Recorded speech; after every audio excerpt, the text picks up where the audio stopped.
Hey guys, it's Lukian, and today I am going to be discussing my 2023 year in reading review. So I did this video a couple of years ago. I can't remember if I did it any other years, but I definitely did it in 2020, where I kind of went through my Goodreads stats and my spreadsheet and all of that. I definitely have a less intense spreadsheet, but I still thought I would go through all of that info with you guys because I think it's pretty interesting to kind of look at your whole year of reading and see what you can cull from the data. So if I'm looking down, it's because I'm actually referencing my phone, and I'm actually going to start with the Goodreads stats. So my 2023 year in books, I read 37,412 pages across 110 books. I'm actually really happy with that number because it's definitely less than what I've read in the past. Last year I read like over 150 books, or 2022, and then in 2021 I think I read like even more than that. So, not like my best reading year in terms of the quantity, but I think the quality of the books was really solid. Like, I had more 5-star books than any year in the past, and I had very few 2- and 1-star books. So I'm pretty happy with that. And also, I had a lot of life changes in 2023, so to still be able to read 110 books through graduating, the college decision process, graduating high school, starting college, all of that, like tons of huge things in my life, I'm satisfied with and proud of myself for doing. And because I really didn't think at one point that I would hit 100 books, so to have read even more than 100 is really exciting and vindicating. So the shortest book that I read was 26 pages, and that was Frosty the Snowman, which I read on the last day of the year because I wanted to read a picture book, and I always like to finish my year off with a few picture books from my childhood that I really loved, so that was my shortest. And my longest book was 868 pages, and that was A Day of Fall and Night by Samantha Shannon, which actually made its way onto my favorite books of the year list, so definitely worth the almost 900 pages. The average book length in 2023 for me was 340 pages. I was kind of surprised by that because I feel like the majority of the books that I read are actually more than that. Like, I read a ton of like 400 and 500 page books. Obviously I read some pretty long books this year. Like this year I reread the first 2 books in the Last Hour series, which are like close 600 and 650 pages, and then I read Chain of Thorns, which was over 700, and then I did read some pretty long books. I read Swordcatcher, I read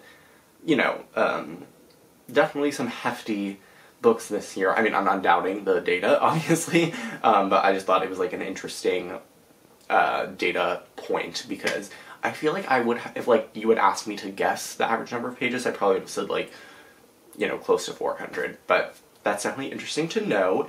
The most shelved book that I read this year was The Hunger Games by Suzanne Collins, the first book, which 10,787,429 people also shelved. I'm not at all surprised by that because it's, one of the most popular, famous, well-known books in the world. There's tons of multiple movies, and it's just a really famous book, and it's also pretty old. I think it was published in 2008, so not surprising that that's the most shelved. And then the least shelved was The Christmas Hat, which only 211 people have also shelved.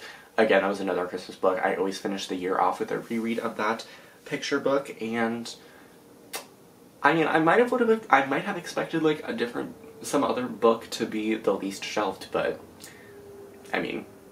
can't argue with Goodreads, I guess. And then my average rating for 2023 was 3.9. I think that's definitely a little bit skewed because I did a ton of rereads this year, and I really only reread 5-star books. So in reality, the books that I read for the first time, my average rating would probably be a 3.6 if I had to guess. I didn't do that calculation, but that's probably what I would guess, just because I did do quite a bit of rereading this year, and it's obviously included in the Goodreads math calculations. The highest rated book on Goodreads that I read was actually Ignite Me by Tahta Mafi, which has an average rating of 4.43, and it absolutely deserves it. I love that book. I gave it 5 stars.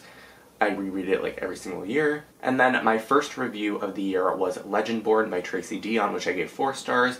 It was a good start to the year, and I really enjoyed that book. Now I'm going to go into my 2023 book tracking spreadsheet that I created to just go through some more data. So the most read genre that I had this year was definitely fantasy. I didn't in my spreadsheet differentiate between like urban fantasy or high fantasy or, you know, any of that. I just like wrote the genre that it mainly was. I only read 2 nonfiction books in the year, which is slightly disappointing, but you know, I'll try to read some more in 2024. And then I definitely don't even have to like think about this for more than like 1 millisecond. I definitely read more female authors in 2023. I don't know the exact percentage, but it's probably like 98% female, because I think I only read like 5 or 6 male authors this year. That's kind of just like the nature of the publishing industry. Most of the books that I read are like YA, so the majority of those authors are women. And then 33% of the books that I read were written by authors of color, which I think is a pretty good number. I would say probably like the percentage of authors of color that I have like on my shelves would probably be, you know, between 30 and probably 45%. So I'm definitely happy with that, but I do think I could definitely try to read more diversely next year. I think that's a goal that we should all have every single year, just because it's good to read stories from different authors, even if it's not like a contemporary story about, you know, what it's like to be that race or that ethnicity. I think it's really great to see like stories from like about mythologies from other cultures and things like that. And then I would definitely say the age range that I read the most from was YA. I read also about 31% adult books, so somewhere in there is the amount of middle grade books that I read. I did read a few graphic novels as well, so that's all in the calculations. In January, I read 10 books, and 3 of them were rereads, and 3 of them were 5-star reads, so like I'm excluding the rereads in the like 5 stars. So of the 7 that I read for the first time, 3 were 5-star reads, 2 were 4-star reads, and 2 were 3 stars. In February, I also read 10 books. 2 of them are rereads, so, or actually 3 of them are rereads, so of the 7 books that I read for the first time, 2 of them were 5 out of 5 stars, 3 were 4 out of 5 stars, and 2 were 3 out of 5. In March, I only read 7 books. I think that was, no, there were 2 months I think where I read less than that, but, so I read 7 books in March, and they were all books that I read for the first time, and 4 of them were 4-star reads, 2 were 3 stars, and 1 was 2 stars. In April, I read 15 books, which I think might be the month that I read the most. I reread 5 books in April, so of the 10 that I read for the first time, I had 2 5-star reads, 5 4-star reads, 2 3-star reads, and 1 1-star. In May, I read 9 books, all for the first time. I had 1 5-star read, 6 4 stars, and 2 3 stars. In June, I only read 5 books, and 1 of them was a reread, so of the 4 that I read for the first time, I gave 5 stars to 1 book, 4 stars to 2 books, and 3 stars to 1 book. I read 7 books in July, and 2 of those were rereads, so of the 5 that I read for the first time, I gave 2 of them 5 out of 5 stars, I gave 1 of them 4 stars, and 2 of them 3 stars. I read 8 books in August, and all of them I read for the first time. 1 of them I actually did not give a rating to, but I did give 5 out of 5 stars to 1 book. I gave 4 out of 5 stars to 4 of the books, and then I gave 3 out of 5 stars to 2 of them. I also read 5 books in September. I read all of them for the first time. I gave 2 of them 4 out of 5 stars, 1 3 out of 5 stars,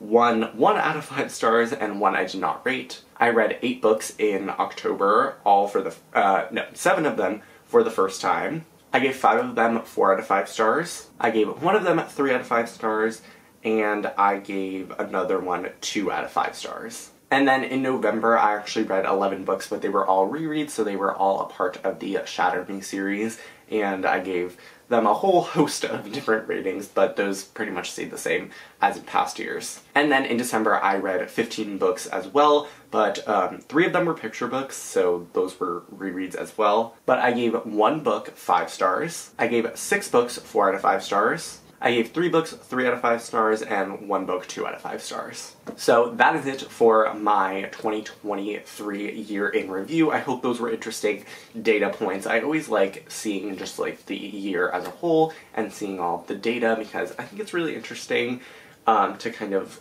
reflect on your reading year and your year in general, you know, as one piece once it's over. I would love to know some of your data from 2023, but that is it for this video. I really hope you all enjoyed. All of my social media links are in the description box below, and I'll see you soon for a new video. Bye!